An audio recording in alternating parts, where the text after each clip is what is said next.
안녕하세요. 신명진 목사입니다. 날마다 말씀과 함께 오늘은 신명기 11장의 말씀을 중심으로 은혜를 나누겠습니다. 신명기 1장에서 4장은 모세의 첫 번째 설교이고 5장부터 11장까지는 두 번째 설교인데 오늘 본문 말씀인 11장은 모세의 두 번째 설교의 마지막 부분입니다.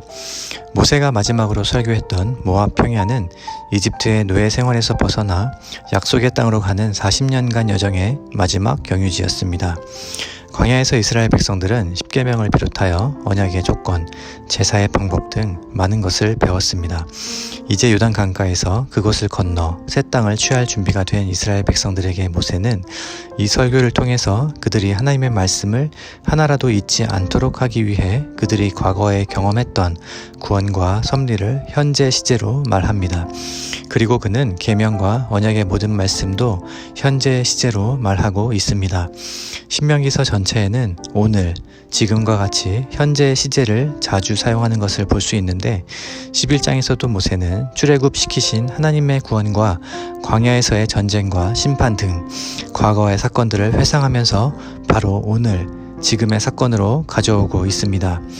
특별히 신명기서는 율법서로 분류가 되지만 다른 율법서들에 비해서 사랑이라는 단어가 두드러지게 나타납니다. 신명기서는 하라와 하지 마라와 같은 율법을 강조하는 것처럼 보이지만 11장에만 사랑이라는 단어가 1절과 13절, 22절에 3번 등장하는 것을 볼 수 있듯이 이는 결국 하나님을 사랑하라 라는 한 문장으로 요약할 수 있습니다. 율법은 어떤 면에서 매우 엄격하고 두려운 것이지만 이 율법을 주신 하나님께서 우리를 얼마나 사랑하시는지 알 수 있으면 좋겠습니다. 본문 11장 10절에서 13절 말씀은 이스라엘이 차지해야 하는 가나안 땅이 애굽 땅과 어떻게 다른지 비교하고 있습니다. 애굽은 댐과 수로를 건설하여 일정 기간 비가 오지 않아도 큰 어려움 없이 농사를 짓고 곡식을 거둘 수 있었습니다. 그러나 인간적인 힘과 능력으로 먹고 살 수 있었던 애굽과는 달리 가나안 땅은 젖과 꿀이 흐르는 땅이었지만 전적으로 하늘에서 내리는 비에 의존하는 땅이었습니다. 하나님께서는 이스라엘을 단순히 비옥한 땅으로 인도하신 것이 아니라 이른 비와 늦은 비가 내리는 오직 하늘에 의존되어 있는 땅으로 인도하신 것입니다. 12절에는 연초부터 연말까지 하나님의 눈이 항상 그 위에 있다고 말씀합니다. 즉 가나안 땅은 하나님과 바른 관계를 맺지 않으면 살 수 없는 곳입니다. 그렇기 때문에 수차례에 걸쳐서 하나님께서는 우상 숭배를 금지하셨습니다. 이는 율법 자체를 위해서도 아니고 하나님을 위해서도 아닌 이스라엘 백성들을 위함이었습니다. 하나님께서는 우상 숭배에 빠지지 않는 방법을 반복해서 가르쳐주고 계시는데 우상을 숭배하지 않는 방법은 우상 숭배하지 않기 위해서 애쓰는 것이 아니라 하나님을 사랑하면 됩니다. 죄를 짓지 않는 방법은 죄를 짓지 않기 위해서 애쓰는 것이 아니라 선을 행하면 됩니다. 그러면 죄를 짓거나 우상 숭배를 하지 않게 됩니다. 모세는 복과 저주를 설명하기 위해서 말씀을 손목에 메고 미간에 붙이고 문설주에 기록하라고 명하는 등 시각적인 방법을 자주 사용합니다. 그리고 그리심산과 에발산을 이스라엘 회중들의 눈에 가시적으로 보여주고 있습니다. 무엇을 바라보느냐가 우리의 인생을 결정하게 되는 경우들을 생각할 때 말씀을 볼 수 있도록 가시적으로 표현하는 것은 매우 효과적인 방법입니다.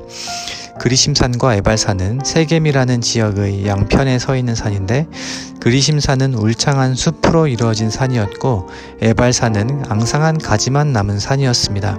이 두 산은 이스라엘 백성들에게 축복과 저주에 대해서 시각적으로 가르칠 수 있는 좋은 수단이었습니다. 이스라엘 백성들은 그리심산과 에발산 가운데 서서 모세가 축복과 저주에 대해 설교하면 아멘으로 화답하였습니다.